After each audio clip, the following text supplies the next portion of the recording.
Sir ಈಗ Darshan case ವಿಚಾರಕ್ಕೆ ಅವ್ರ ಫ್ಯಾನ್ಸು ಬೆದರಿಕೆ ಹಾಕಿದ್ದಾರೆ ಸರ್. ಒಬ್ಬ 17ನೇ ಸಾಕ್ಷಿ ಅವ್ರಿಗೆ ಬೆದರಿಕೆ ಹಾಕಿದ್ದಾರೆ. ಈ ಕೇಸ್ ಮೇಲೆ ಏನಾದರೂ ಪರಿಣಾಮ ಬೀರಬಹುದಾ ದರ್ಶನ್ ಅವ್ರ ಬೇಲ್ ಮೇಲೆ ಏನಾದರೂ?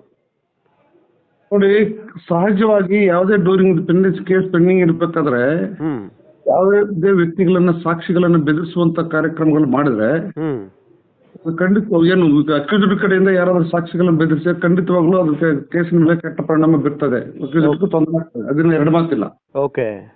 ಆದ್ರೆ ಅಕ್ಯೂಸ್ಡ್ಗಳು ತೊಂದರೆ ಆಗ್ಬೇಕು ಅನ್ನೋ ಉದ್ದೇಶದಿಂದ ಬೇರೆ ಯಾವುದೋ ವ್ಯಕ್ತಿಗಳು ಅಥವಾ ಅವ್ರ ಮೇಲೆ ಕೋಪ ಇರ್ತಕ್ಕಂಥವ್ರು ಅಥವಾ ಅವ್ರನ್ನ ಬೇಕಂತ ಕಷ್ಟಕ್ಕೆ ಶಿಕ್ಷಬೇಕಾಗಿರ್ತಕ್ಕಂಥ ವ್ಯಕ್ತಿಗಳೇನಾದ್ರು ಮಾಡಿದ್ರೆ ಅದೇನು ಅಕ್ಯೂಸ್ಡ್ಗಳಿಗೆ ತೊಂದರೆ ಆಗೋದಿಲ್ಲ.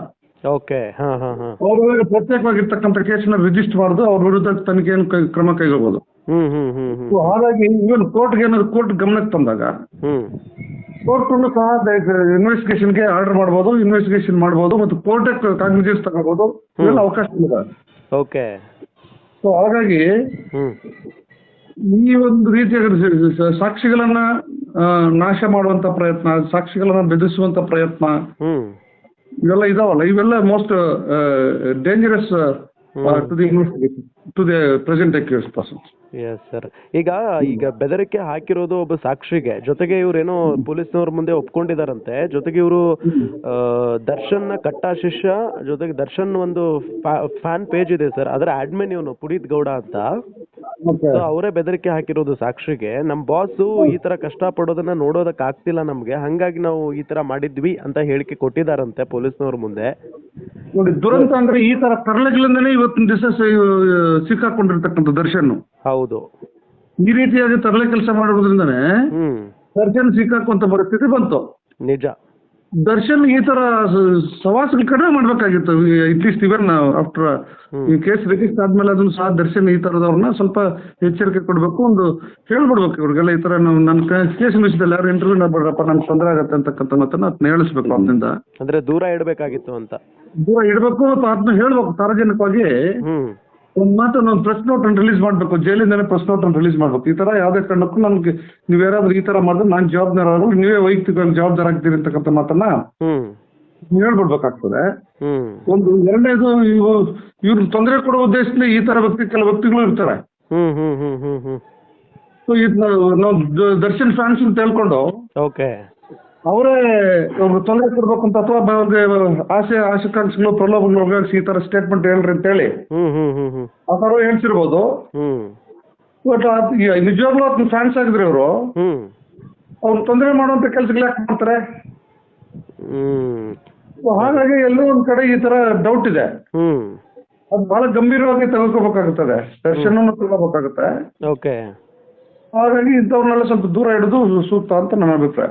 ಸರ್, ಅಕಸ್ಮಾತ್ ಆಗಿ ಅವ್ರ ಫ್ಯಾನ್ಸ್ ಅಂತಾನೆ ಸಾಬೀತಾಗಿ ಹೌದು ಇವರು ಬೆದರಿಕೆ ಹಾಕಿದ್ದಾರೆ ಅಂತಾನೆ ಸಾಬೀತಾದ್ರೆ ಇದು ದರ್ಶನ್ ಅವ್ರ ಮೇಲೆ, ದರ್ಶನ್ ಈ ಪ್ರಕರಣದ ಮೇಲೆ ಎಷ್ಟರ ಮಟ್ಟಿಗೆ ಎಫೆಕ್ಟ್ ಆಗ್ಬಹುದು? ಅವರ ಬೇಲ್ ಭವಿಷ್ಯ ಏನಾಗ್ಬಹುದು? ಇಲ್ಲ, ಅವ್ರ ಫ್ಯಾನ್ಸ್ ಅಂತ ಹೇಳ್ಬಿಟ್ಟು ಇವ್ರ ಬೆದರಿಕೆ ಆಗಿದ್ರೆ ಅಕ್ಯೂಸ್ಡ್ಗೆ ಏನ್ ತೊಂದರೆ ಏನಾಗಲ್ಲ. ಇವ್ರಿಗೆ ಯಾರು ಫ್ಯಾನ್ಸ್ ಅಂತ ಹೇಳ್ಕೊಂಡು ತೊಂದರೆ ಮಾಡ್ತಾ ಇದಾರೆ ಅವ್ರಿಗೆ ತೊಂದರೆ ಆಗುತ್ತೆ. ಓಕೆ. ಫ್ಯಾನ್ಸ್ ಅಂತ ಅವರು ಅವ್ರ ಫ್ಯಾನ್ಸ್ ಆಗಿರೋದ್ರಿಂದ ಇವರು ಅವ್ರ ಈ ತರ ಹೇಳ್ತಾ ಇದಾರಂದ್ರೆ ಬರೀ ಫ್ಯಾನ್ಸ್ 100 ಜನ ಫ್ಯಾನ್ಸ್ ಇರ್ತಾರೆ, ಅವ್ರಿಗೆ ಇಷ್ಟ ಬಂದು ಉಚಿತನ ಮಾಡ್ಕೊಂಡ್ರೆ ಇವ್ರೇನ್ ಜವಾಬ್ದಾರರಾಗ್ತಾರೆ? ಓಕೆ. ಜವಾಬ್ದಾರರಾಗಲ್ವಲ್ಲ, ಅವ್ರು ಯಾರೋ ಮಾಡಿರ್ತ ತಪ್ಪಿಗೆ ಇವ್ರು ಜವಾಬ್ದಾರರಾಗಲ್ವಲ್ಲ. ಸೊ ಹಾಗಾಗಿ ಅದ್ರ ಬಗ್ಗೆ ಬಹಳ ಗಂಭೀರವಾಗಿ ಕೋರ್ಟ್ ಅವ್ರು ತೀರ್ಮಾನ ತಗೋತಾರೆ. ಅದೇನು ಇವ್ರ ಮೇಲೆ ಎಫೆಕ್ಟ್ ಆಗುತ್ತೆ, ಇವ್ರಿಗೆ ತೊಂದರೆ ಆಗುತ್ತೆ ಅನ್ನೋದೇನು ಅವಶ್ಯಕತೆ ಏನಿಲ್ಲ. ಓಕೆ. ಅಷ್ಟು ಈಸಿ ಅಲ್ವಲ್ಲ ಸರ್ ಇದು? ಈ ಪ್ರಕರಣದ ಮೇಲೆ ಈ ವಿಚಾರ ಎಫೆಕ್ಟ್ ಆಗಲ್ಲ ಅಂತೀರಾ? ಈಗ ಅವ್ರು ದರ್ಶನ್ ಏನಾದ್ರು ಅವ್ರಿಗೆ ತೊಂದರೆ ಕೊಡಿ ಅಥವಾ ವಿಟ್ನೆಸ್ ಬೆದರಿಸಿ ಅಂತ ಹೇಳಿದ್ರೆ ನಿಜವಾಗ್ಲೂ ತೊಂದರೆ ಆಗತ್ತೆ ದರ್ಶನ್ಗೆ. ದರ್ಶನ್ ಹೆಸರು ಹೇಳ್ಕೊಂಡು ಬೇರೆ ಏನಾದ್ರು ದರ್ಶನ್ ತೊಂದರೆ ಕೊಡುವ ಉದ್ದೇಶದಿಂದ ಅದೇನು ಮಾಡಿದ್ರೆ ದರ್ಶನ್ಗೆ ಏನು ತೊಂದರೆ ತಾಪತ್ರ ಆಗೋದಿಲ್ಲ. ಓಕೆ. ಸರ್, ಯಾಕೆ ಎಷ್ಟು ಚರ್ಚೆ ಆಗ್ತಿದೆ ಅಂದ್ರೆ ಈಗ 1 ವರ್ಷ ಇವ್ರಿಗೆ ಬೇಲ್ ಸಿಗಲ್ಲ ಅಂತ ಹೇಳ್ತಿದ್ದಾರೆ ದರ್ಶನ್ ಅಂಡ್ ಗ್ಯಾಂಗ್ಗೆ. ಸೊ ಇದೆಲ್ಲದ್ರ ನಡುವೆ 1 ವರ್ಷದಲ್ಲಿ ಏನಾದ್ರೂ ಇದೆಲ್ಲ ವಿಚಾರಣೆ ಮುಗಿಲಿಲ್ಲ ಅಂತ ಅಂದ್ರೆ ಮಾತ್ರ ಬೇಲ್ ಸಿಗುತ್ತೆ ಅನ್ನೋ ಮಾಹಿತಿ ಇದೆ. ಸೊ ಹಾಗಾಗಿ ಇಲ್ಲ ಇದು ಇಲ್ಲ ಆ ಎಲ್ಲೋ ಥರ ಒಂದ್ ಇಲ್ಲ. ಕಡೆ ರೇಣುಕಾ ಸ್ವಾಮಿ ಪರ ವಾದ ಮಾಡ್ತಾ ಇರುವಂತ ಲಾಯರ್ಗಳಿಗೆ ಪ್ಲಸ್ ಆಗುತ್ತಾ ಇದು ಒಂಥರ ಇನ್ನೂ ಕೇಸ್ನ ಬಿಗಿ ಮಾಡೋದಕ್ಕೆ ಒಂದು ಅಸ್ತ್ರ ಸಿಕ್ಕಂತಾಯ್ತಾ ಅಂತ? ಇನ್ನು ಅವರು ನೋಡಿ ಇದನ್ನು ಅವ್ರ ಪ್ರಯತ್ನ ಕೆಲವರು ಆ ರೀತಿಯಾಗಿ ರೇಣುಕಾ ಸ್ವಾಮಿ ಪರವಾಗಿ ಯಾರೋ ಈಗ ಪರವಾಗಿದ್ದಾರೆ. ರೇಣುಕಾ ಸ್ವಾಮಿ ಕಡೆಯವರನ್ನು ಸ್ವಲ್ಪ ಈ ತರ ಮಾಡ್ತಾ ಇರ್ಬೋದು ಅಂತ ಹೇಳಕ್ಕಾಗೋದು, ಅದನ್ನು ತಪ್ಪಿಸಿ ಹೇಳಕ್ಕಾಗೋದಿಲ್ಲಲ್ಲ. ಅದನ್ನು ಸಹ ನಾವು ಡಿಲೇ ಮಾಡಕ್ಕಾಗೋದಿಲ್ಲ. ಓಕೆ. ಅಂತಿಮವಾಗಿ ಪೊಲೀಸರು ತನಿಖೆ ನಡೆಸಿ ತೀರ್ಮಾನ ತಗೋಬೇಕು. ಹೌದಾ ಅಲ್ವಾ? ಅವರೇ ಕಂಡುಹಿಡಿಬೇಕು. ಇವ್ರು ಮಾಡ್ತೀನಿ ನಿಜವಾಗ್ಲೂ ಇವರು ದರ್ಶನ್ ವಿರುದ್ಧ ಮಾಡ್ತಾ ಇದಾರಾ ಅಥವಾ ದರ್ಶನ್ ಸಹಾಯಕವಾಗಿ ಮಾಡ್ತಾ ಇದಾರಾ ಅಥವಾ ಕೊಲೆ ಆಗಿರ್ತಕ್ಕಂಥ ವ್ಯಕ್ತಿ ಪರವಾಗಿ ಮಾಡ್ತಾ ಇದಾರಾ ಅಥವಾ ವಿರುದ್ಧವಾಗಿ ಮಾಡ್ತಾ ಇದಾರಾ? ಇವೆಲ್ಲ ಕಾನೂನನ್ನ ಅವರ ನಿಯಂತ್ರಣ ತಗೊಳ್ಳೋದಕ್ಕೆ ಏನೆಲ್ಲ ಪ್ರಯತ್ನಗಳು ಮಾಡ್ತಾ ಇದಾರೆ ಅಥವಾ ಕೋರ್ಟಿಂದ ಶಿಕ್ಷೆಗೆ ಒಳಪಡಿಸಲಿಕ್ಕೆ ಏನೆಲ್ಲ ಮಾಡ್ತಾ ಇದಾರೆ, ಅದೆಲ್ಲ ನಾವು ಬಹಳ ಗಂಭೀರವಾಗಿ ಯೋಚನೆ ಮಾಡ್ಬೇಕಾಗಿರ್ತಕ್ಕಂಥ ವಿಚಾರ. Yes sir.